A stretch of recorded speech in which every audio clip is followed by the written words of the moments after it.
අපි අතර තියෙන තවත් මිත්‍යාවක් තමයි බර අඩු කරගන්න නම් අඩුවෙන් කන්න ඕනි වැඩියෙන් ව්‍යායාම කරන්න ඕනි. මම ඔයගොල්ලන්ට කිව්ව low carb diet එක කාබෝහයිඩ්‍රේට් අඩු ආකාරයේ diet එකක් ගන්නකොට automatically ශරීරය වැඩියෙන් කැලරි දහනය කරනවා. මොකද ශරීරය පෙන්නලා තියෙනවා සමාන කැලරි ප්‍රමාණ වලින් ආහාර ගන්නකොට කණ්ඩායම් දෙකකට එක් කණ්ඩායමකට කාබෝහයිඩ්‍රේට් වැඩි ආහාර වේලකුත් අනිත් කණ්ඩායමකට කාබෝහයිඩ්‍රේට් අඩු මේදේ සහ ප්‍රෝටීන් වැඩි ආහාර වේලකුත් ලබා දුන්නාම කාබෝහයිඩ්‍රේට් අඩු ආහාර වේලක් ගන්න කණ්ඩායමේ දවසකට කැලරි 300ක් ඔටෝමැටිකලි ඉබේම වැඩිපුර දහනය වෙනවා. එතකොට එළියෙන් කැලරි දහනය කවුන්ට් කරලා ගත්තට වැඩක් නැහැ. මේදේ සහ ප්‍රෝටීන් වැඩිපුර ආහාරයට ගන්නකොට ඔබේ වැඩිපුර කැලරි දහනය වෙනවා. ඒ වගේම ඔබ මතක තියාගන්න ඕනේ මේදේ සහ ප්‍රෝටීන් වැඩිපුර ආහාරයට ගන්නකොට ඔබේ ශරීරයේ පරිවෘත්තීය ක්‍රියාවේගය පහළ බහින්නේ වැඩි වෙනවා.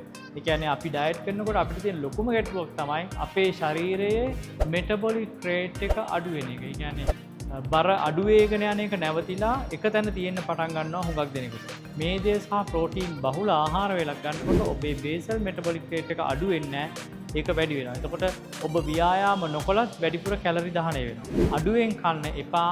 හැම වෙලේම බඩ පිරෙන්න කන්න. හැබැයි ඔබ අඩු කරන්න ඕනි කාබෝහයිඩ්‍රේට් ප්‍රමාණය. ඔබ කවුන්ට් කරන්න ඕනි කැලරි නෙමෙයි. ඔබ කවුන්ට් කරන්න ඕනි කාබෝහයිඩ්‍රේට්. මොකද බර අඩු කර ගැනීමේ මුදල් ඒකකය තමයි ඉන්සියුලින්. කැලරි නෙමෙයි. අපි ඉන්සියුලින් අඩු කරොත් විතරයි අපේ ශරීරය මේදේ දහනය කරන්න පටන් ගන්න. ඒ නිසා ඉන්සියුලින් අඩු කරන්න පුළුවන් සියලුම දේවල් අපි කරන්න ඕන. මම මේක පොතේ ගුරෙක් වගේ කොහේ හරි තියෙන රිසර්ච් එකක් ගෙනල්ලා කියනවා නෙමෙයි.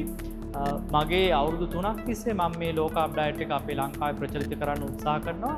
ඒ සමග මම මගේ රෝගීන්ට ප්‍රතිකාර කරනවා. මගේ රෝගීන්ගේ සමග තියෙන අත්දැකීම් එක්ක තමයි මම මේ කතා කරන්නේ. කිලෝ 100ක් විතර තියෙන කෙනෙකුට දේශීය මාසෙකට කිලෝ 10ක් බර අඩු කරගන්න පුළුවන් 3 වේල බඩ පිරෙන්න කාලා. මම මේ හිතලු නෙමෙයි කියන්නේ මගේ රෝගීන්ගේ අත්දැකීම් සමග. ඉතින් බය වෙන්න එපා. මේදේ සහ ප්‍රෝටීන් බහුල ආහාර ගත්තාම නරක කොලෙස්ටරෝල්, ඒ කියන්නේ ට්‍රයිග්ලිසරයිඩ්ස් අඩු වෙනවා. හොඳ කොලෙස්ටරෝල්, ඒ කියන්නේ HDL වැඩි වෙනවා. ඒ වගේම ඔබේ හෘද රෝගවල ඇති කරන්න බලපාන ප්‍රධාන හේතු සාධකයක් වන ලේවල සීනි මට්ටම අඩු වෙනවා. ප්‍රශස්ත මට්ටමට එනවා. ඒ වගේම ඔබේ ෆැටි ලිවර් එක, අක්මාවේ තෙල් බැඳෙන එක අඩු වෙනවා. මේවා තමයි අපි ඔක්කොටම තියෙන ප්‍රශ්න.